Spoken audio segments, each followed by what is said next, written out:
If they asked me, I could write a book about the way you walk and whisper and look. Il fallait bien Harry Connick Jr. pour lancer le CLT, le club des libraires de Télématin. Alors attention, pour rentrer dans le CLT, c'est difficile. Hein. Ouais, c'est un peu obscur. Cette fois-ci, ça y est, on a plusieurs entrées. On a eu un Lyonnais. Ouais, une Lyonnaise. Et donc maintenant, Damien Thévenot est parti à Chartres. Un Chartrain. Chartrain, nous présenter Olivier Lostis. Exactement, nouveau libraire, Olivier Lostis, qui a réussi, franchement, vous allez voir, avec brio. Haut la main. Haut la main, parce que, on le dit souvent, c'est pas évident, parce que vous êtes souvent, vous m'écrivez, vous me dites, ah, moi j'ai un super libraire qui me conseille des bons bouquins. Probablement, bien sûr. Sauf que après, devant la caméra, parfois, certains libraires se figent parce que c'est pas un exercice totalement facile. Et puis que c'est pas fondamentalement leur métier non plus. On est absolument d'accord, Thomas. En l'occurrence, Olivier à Chartres, qui est rue Noël Ballet, si vous voulez aller le voir après l'émission, grande et jolie librairie, vous conseille 3 coups de cœur. C'est le principe de cette chronique.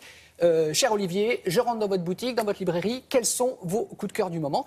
Donc, on va y aller décrescendo. Beaucoup de rire au début, deuxième bouquin un peu moins, et le troisième, plus du tout. Comme ça, vous allez probablement avoir le choix. Si vous voulez être de bonne humeur ou vous voulez plutôt quelque chose de plus sérieux. Commençons par Romain Puertolas, édition Le Dilettante. Ça s'intitule Revive l'Empereur. Alors, Puertolas, c'est un écrivain vraiment décalé, qui adore le burlesque, qui adore l'anachronisme. Je sais qu'on adore ou qu'on déteste cet écrivain parce qu'il a vraiment un style. Moi, j'adore. Je partage cet avis avec Olivier le libraire. Regardez le bicorne sur la couverture du bouquin. On n'en dit pas trop parce qu'il ne veut pas trop, il va tout déflorer nous raconter, l'histoire. Mais vous allez vous éclater. C'est parti, regardez. Nous sommes au large des côtes de Norvège et un pêcheur va remonter dans ses filets une pêche tout à fait miraculeuse, Napoléon et sa monture. Très naturellement, il va les décongeler. Napoléon va revivre. C'est évidemment une situation complètement improbable, comme toute la suite de l'histoire.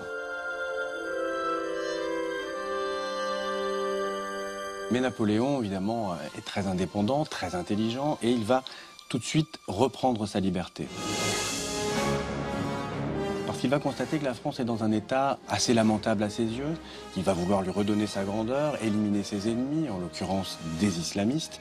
Pour ce faire, il va monter la nouvelle grande armée, qui ne sera pas si grande que ça, qui va être constituée de 6 danseuses de French Cancan, d'un imam, d'une prostituée, et avec ça, il va essayer de sauver la France à nouveau. C'est une farce loufoque, un gag à peu près à chaque page, voire plus, des chapitres extrêmement courts, on rit vraiment énormément. C'est le livre pour la détente de cet hiver.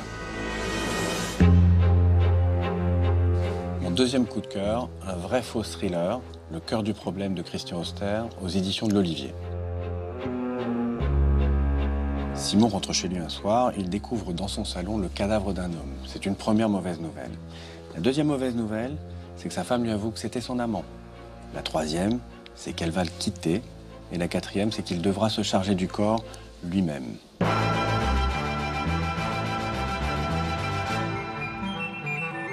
Alors ce corps, c'est un peu encombrant, il va le mettre dans le coffre de sa voiture, il va essayer d'imaginer des tas d'endroits où le laisser, mais au final, il va décider de l'enterrer dans son jardin, et là, c'est le début des problèmes.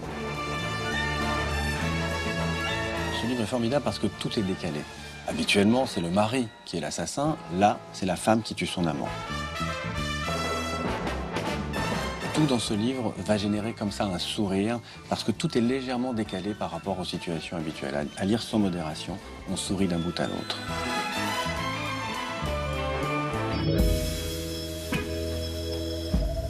Et pour terminer, un très beau roman d'amour, L'homme qui fuyait le Nobel, de Patrick Tudoret aux éditions Grasset. Tristan est l'un des plus grands écrivains français actuels et il se voit attribuer le prix Nobel.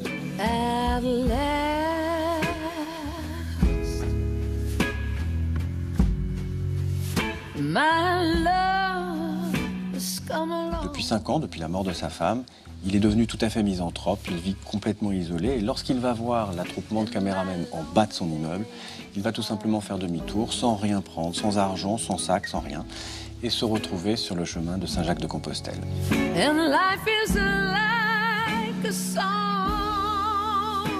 Sur ce chemin, il va se passer beaucoup de choses, évidemment.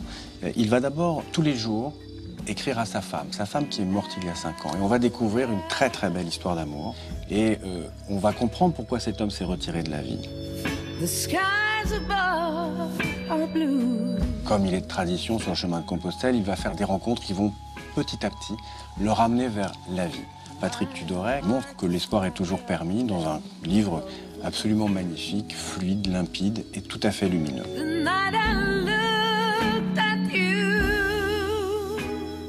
Alors là, on va vraiment y aller. C'est bien parce que le principe de cette rubrique, c'est que vous découvrez des livres, justement, que vous n'avez pas vus ailleurs. Normalement, on essaye. Évidemment, les grands bouquins dont tout le monde parle partout, pas chez nous. On essaie de vous donner des pistes alternatives.